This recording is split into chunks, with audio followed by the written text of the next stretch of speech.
Welcome to our workshop. My name is John and I will be your host.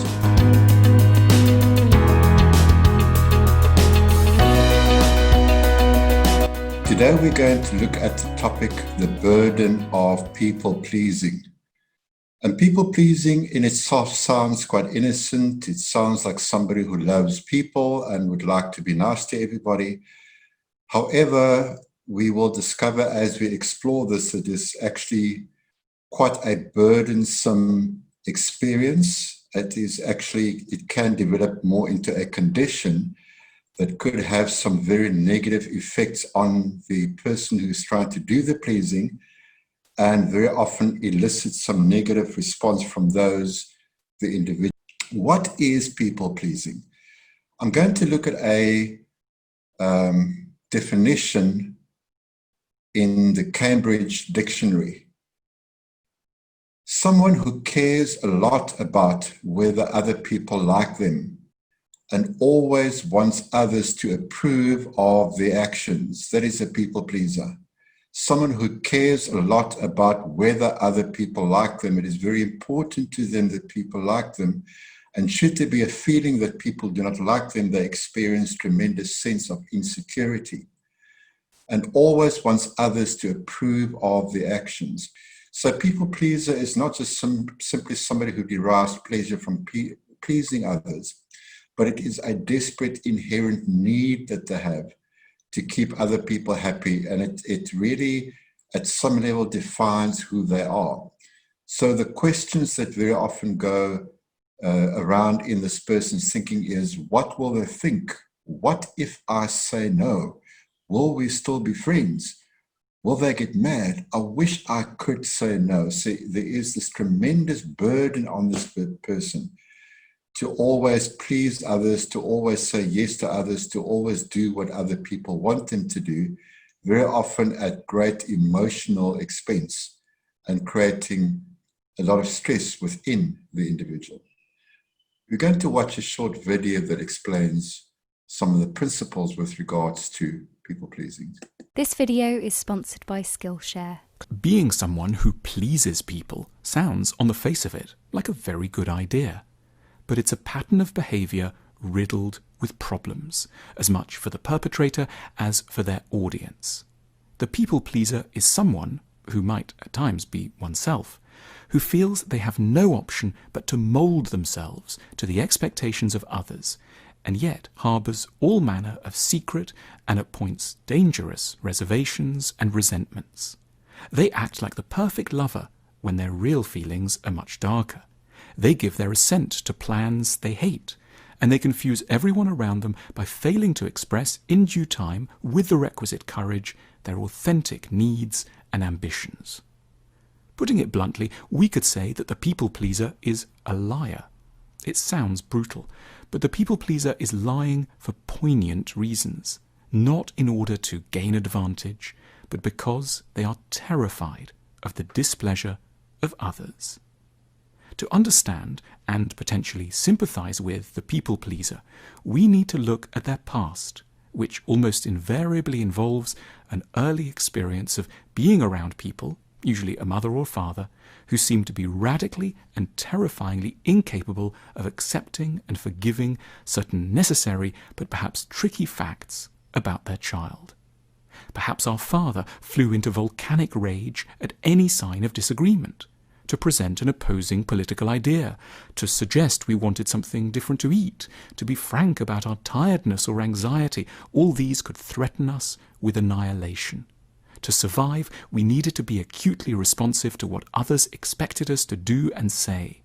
The very question of what we might really want became secondary to an infinitely more important priority, manically second-guessing the desires of those on whom at that time our lives depended. We didn't always lie out of fear. It was also often out of love for someone we were profoundly attached to, but who was vulnerable in some way. We lied out of a longing not to set off another marital row, a desire to keep a depressive parent in a good mood, and to avoid adding a further burden to what seemed like an already very difficult or sad life. Who are we to make things even more complicated for a fragile person we cared for? However understandable the origins of our behaviour, in the more reflexive moments of adulthood, we might find three paths out from these difficult patterns of people-pleasing. The first relies on reminding ourselves that our colleagues, partners and friends are almost certainly very different from the people around whom our anxieties evolved in childhood. Most humans can cope quite well with a bit of contradiction, a dose of unwelcome information, or an occasional rejection, delivered with requisite politeness. The other is not going to explode or dissolve. We learned a very particular habit of relating to the world around a group of people who were not representative of humanity as a whole. Secondly, we need to acknowledge the inadvertently harmful side effects of our behaviour. We may genuinely have good intentions, but we are endangering everyone by not speaking more frankly. At work, we aren't doing anyone a service by withholding our doubts and reservations.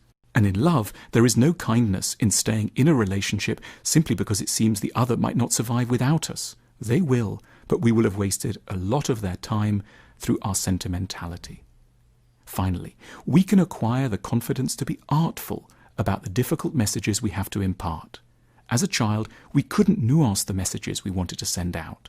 We didn't know how to craft our raw pain and needs into convincing explanations. But now it's open to us to be firm in our views, but extremely genial as well. We can say no while indicating that we feel a lot of goodwill. We can say someone is wrong without implying that they are an idiot. We can leave someone while ensuring they realize how much a relationship meant to us. We can, in other words, be pleasant without being people pleasers. People pleasing very often comes from early childhood experiences or conditioning, in other words, that then leads to certain ways of thinking and ultimately leads to this desperate need for validation, acceptance, the need to feel needed for that matter, and the need to please in order to receive positive support from others. There are 10 signs that indicate if a person is a people pleaser. So I'm going to go through them, and some people may recognize this. The first one, I'm a little busy, but I'll go. So what is happening is you say yes to parties you don't want to go to. And as was mentioned in the video, a people pleaser really, to put it blatantly, is a liar. They are incongruent with who they really are. They are incongruent with their own personal needs and wants. They are really disconnected from what they really want. And that is what causes the stress within the people pleaser. Next one, I'm so sorry for being 2 minutes late. You often say sorry for small things. You owe it to people to constantly apologize in case what you did was disapproved of by them. Please don't be mad. You feel anxious when people are mad at you. You take it very personally when people feel frustrated at you. And the reason why the people pleaser takes it personally is because they are taking responsibility for other people's feelings in this effort to constantly placate or please others. You laugh when others laugh, even if it's not funny. This need to please others, this need to do what other people expect me to do. So again, I keep saying this, it really places huge burden and huge pressure on the individual. I can move your furniture, I'll even pay your rent. You offer to help someone even if you are busy. You go out of your way, you inconvenience yourself in this desperate attempt for approval, in this desperate attempt to feel needed, and in this desperate attempt for validation. And very often, people pleasers offer the help when the help is not needed or the help is not even asked for. Amazing, who knew there were so many layers in an onion? You find interest even when you are bored. It's something maybe that you really are not interested in, but because you do not want to hurt the person's feeling and because you are so desperate for their approval, you'll pretend that you are interested in what it is they are saying. Okay, just a drink or two. You break your values for others and feel regret later on. You do something that under normal circumstances you wouldn't do because it is not part of your own values. So you violate your own values in order to please others. Are you happy? Please be happy. You feel responsible for others' emotions. It is your job to make other people happy. If other people are not happy, it is something that you're doing. You're failing in your responsibilities.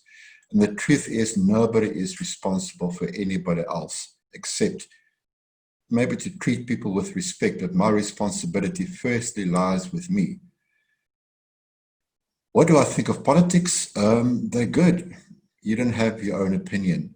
You try to match other people's views and opinions out of fear of disappointing them or incurring their disapproval. So you are really being very dishonest with yourself.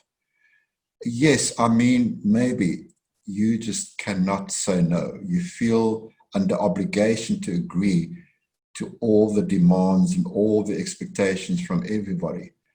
And if anybody here was able to recognize or relate to 3 or more of these signs, chances are that you are stuck in a pattern of people pleasing.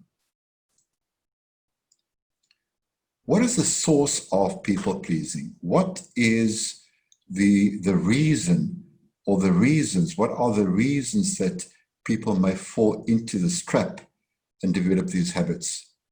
People pleasing comes from a need to be needed, and I've mentioned that before. And very often that comes from a place of insecurity, feelings of worthlessness, low self-esteem. So if other people can need me, if other people can make me feel worthwhile, then it will add some value to my life. And of course, very important principle to understand, people pleasing is a masterful form of manipulation. I'm trying to manipulate people into liking me by doing things for them, violating my own values, imposing myself upon others, very often at my own inconvenience or discomfort, and I'm going to say it again, a very, very masterful form of manipulation. People pleasing comes from a lack of personal boundaries. I have not established boundaries for myself in what I will allow myself to do, how far I will allow myself to go, and also towards others, how far I will allow others to go. What I say yes to, what I say no to, what I will allow, what I will not allow on my terms is really what a personal boundary is all about. And there may be various reasons why a person does not have personal boundaries. So therefore, they allow themselves to experience certain things that causes them a lot of pain and stress because of the lack of boundaries. And it is very important, again, to understand that if I do not have personal boundaries in place, and I haven't established those boundaries and haven't communicated those boundaries, they do not exist. But a lack of boundaries tends to attract others with a lack of boundaries who find it very easy to take advantage of me, to walk all over me. A feeling of victimhood. I deserve to be punished. I'm bad. I don't deserve people's respect. And that could very often contribute towards this need to please others, this need to be at other people's beck and call because of this victimhood that I'm acting out on, while in the process trying to gain some validation, some respect, which of course never happens with people pleasing. A lack of self-worth. I don't view myself as valuable. I don't view myself as worthy. Therefore, I am a floor mat. Therefore, going back to a link to the victimhood, I deserve to be taken advantage of. I deserve to be treated badly. And over time, although some basic human needs may be met in this behavior, people pleasing very often incurs feelings of frustration and resentment towards others, and then ultimately starting to blame other people for the way that I'm treated. However, my need for pleasing and my lack of boundaries really are the 2 ultimate reasons why I am taken advantage of. People pleasing sets me up for failure and rejection. I will never achieve my goals and my aims in people pleasing. And the goals and the aims being validation, being respect, being noticed, being recognized, being acknowledged, because people very often usually do not respond well to a constant people pleaser, and I will feel that I failed in my efforts, and I will ultimately experience rejection, isolation, being pushed aside, feeling used and abused and cast aside because of always allowing people to do to me what they want. People pleasing is a major source of emotional stress. And the reason being, I mentioned earlier, this sense of incongruity with who I really am, this disconnect from my own personal wants, my own personal values, getting to a stage where I feel forced to people, to pleasing others, to doing what everybody else wants me to do, that adds to my feelings of worthlessness, my feelings of inadequacy. And that causes, as I said, feelings of frustration, feelings of resentment. And I start to develop this very negative narrative or story about myself in how people disrespect me, how nobody likes me, and people are just there to use me. Adding to that the need to constantly do that in the hope of, the futile hope of attaining to some level of acknowledgement and acceptance. And that emotional stress is the result of this kind of thinking that ultimately triggers a release of a huge amount of stress chemicals within the nervous system, that it makes me feel the feelings of stress, the feelings of pressure, the feelings of anger, the feelings of resentment, the feelings of frustration, that can have a very, very detrimental impact over time on both my physical and my mental health.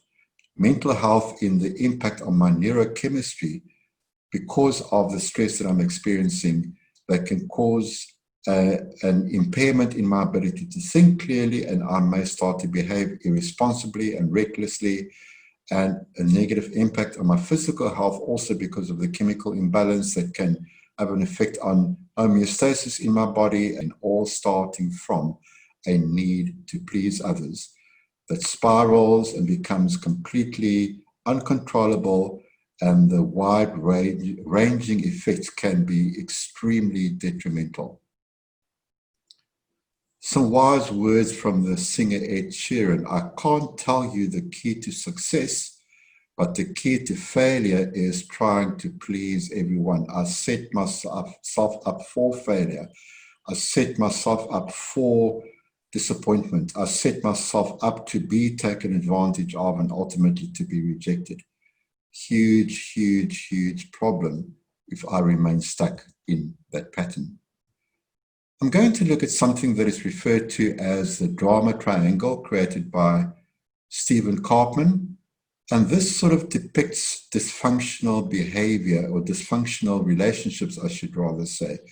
Dysfunctional behavior in relationships. And very often this could be the result of a need for people pleasing. And in this triangle, there are three roles that one person can play, or two people or three people can move between these various roles. And it starts off with the victim. The victim is someone who disparages themselves, who feels helpless and hopeless, feels rejected, complains, manipulates. I can't do this on my own. Poor me, avoids responsibilities in order to feel inferior, as a form of manipulation to evoke sympathy from others.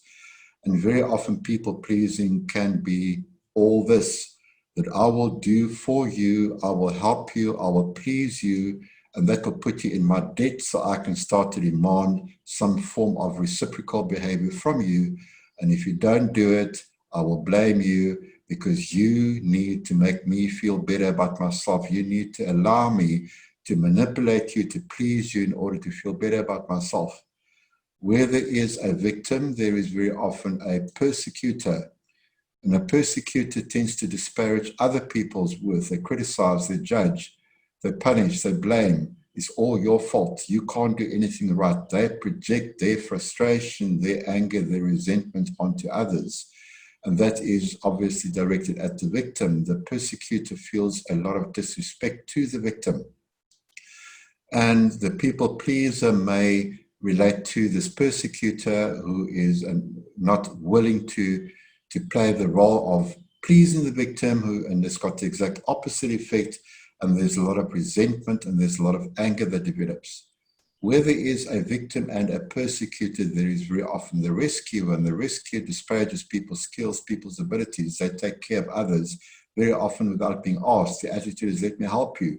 You can't do it on your own. And they do that in order to feel superior. So the rescuer can also be a people pleaser in fixing and saving and rescuing and changing, very often at their own expense. And you've got this toxic cycle going.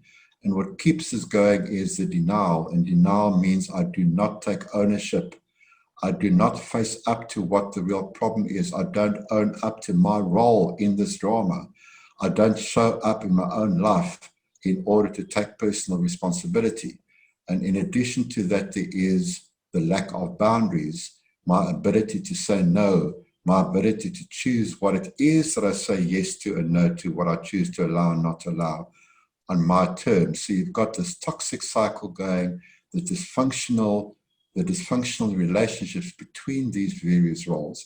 And this can really carry on indefinitely and can really cause major, major negative consequences and negative results that feeds into the need for people pleasing ultimately.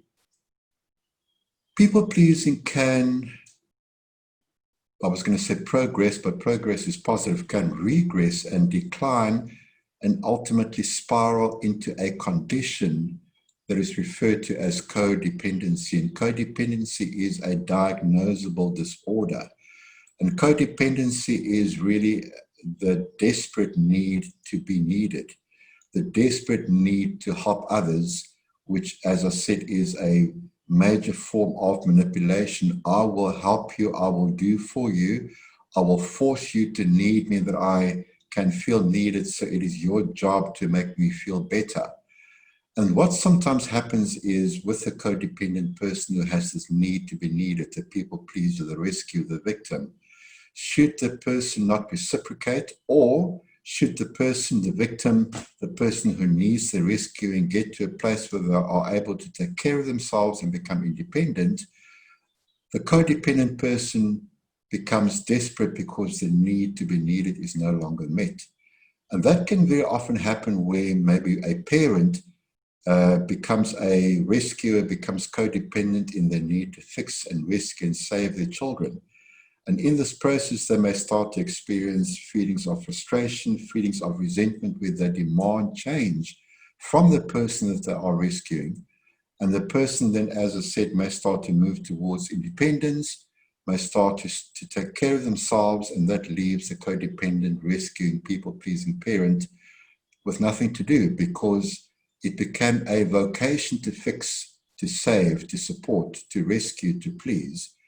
And should that need no longer be met, going back to the drama triangle, the person can then move into being a persecutor and take on the exact opposite role as another form of manipulation. And this all keeps feeding into this codependency process. And codependency is maintained through feelings of insecurity from the person, where they feel worthless, helpless, insecure about themselves. And that leads to manipulation, where I need to force you to make me feel needed, so I will manipulate you through these various means. And that develops the bad, negative habits and patterns of codependency. What it all boils down to is I'm trying to control someone else's behavior. There is this need to be needed, and activities are done to excess. It becomes exaggerated, it becomes obsessive, it becomes compulsive.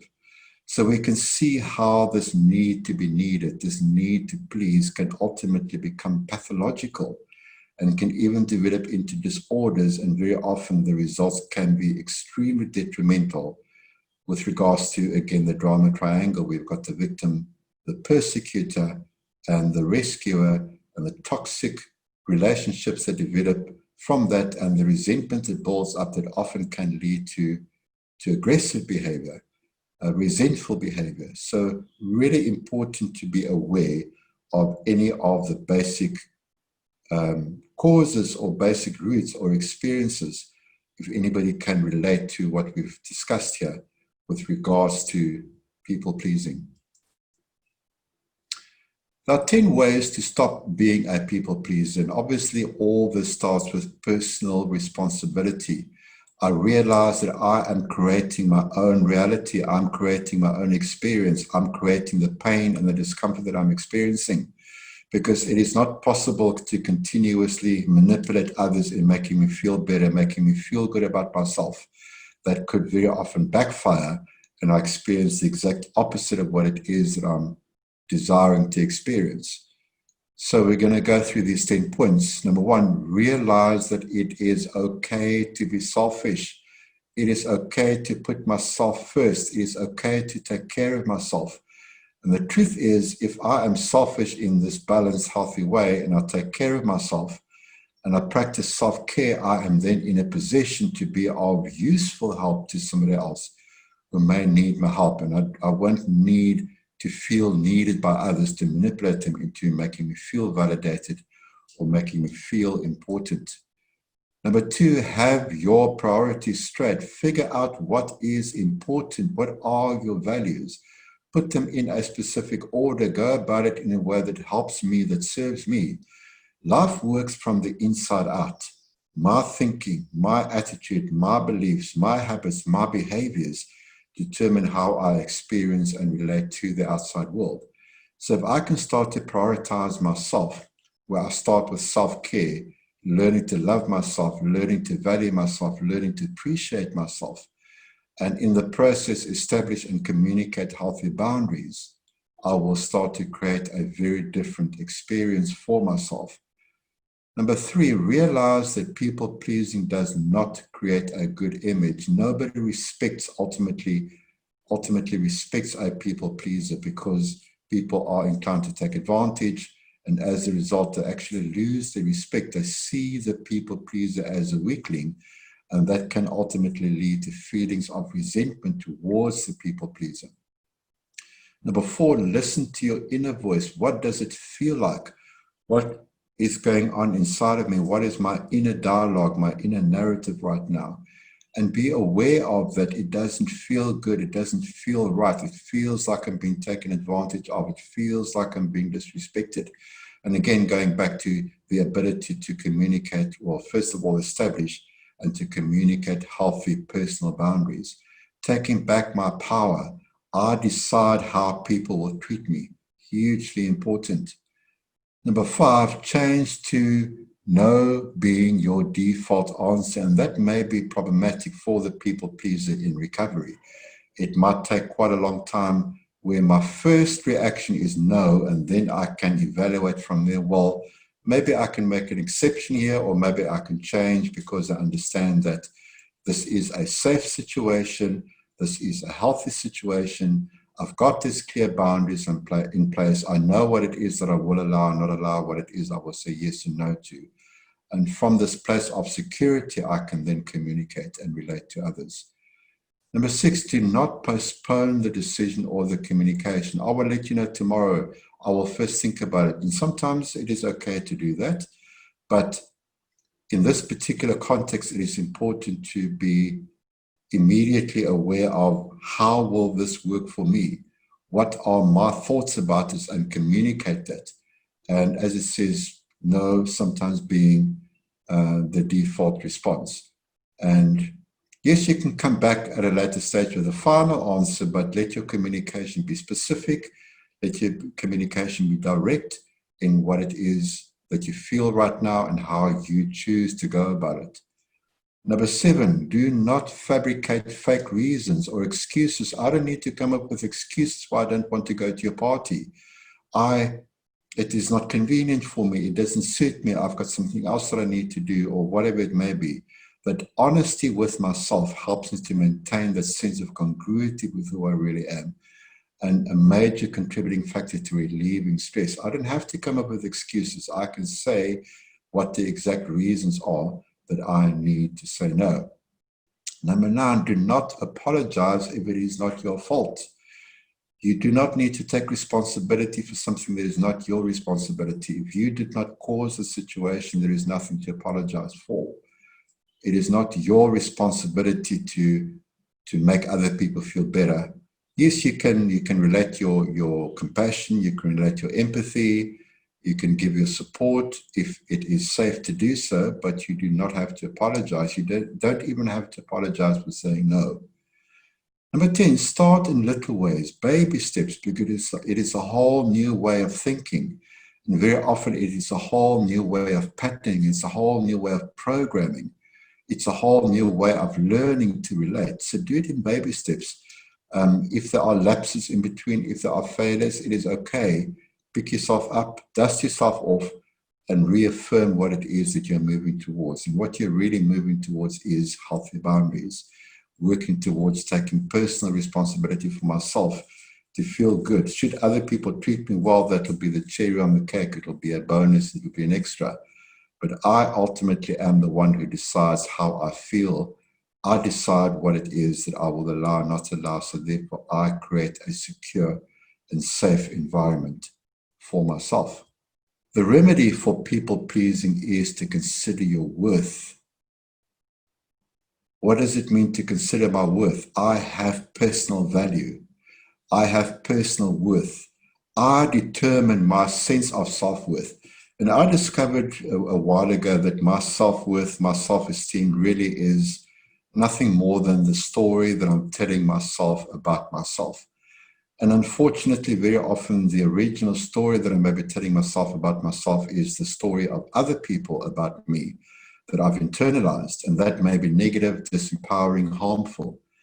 But if I can start to reframe that story, I decide how I feel about myself. I decide my own personal worth. And that is what I will start to communicate over time with others. The second remedy is giving yourself permission to establish clear personal boundaries. And sometimes it may require that I give myself permission to say no. I give myself permission to take my life back. I give myself permission to decide what it is I will allow and not allow, what I will say yes to and what I will say no to. And the more I practice this over time, the more secure I will start to feel, the less need there will be to continuously please others. And I'll be able to be supportive in a healthy way, coming from a place with healthy boundaries and a place of personal security. And in this whole process, the need to please others in order to feel good becomes less. And that is where the healing process starts, and I can start to transform myself and become more of the person I deserve and desire to be.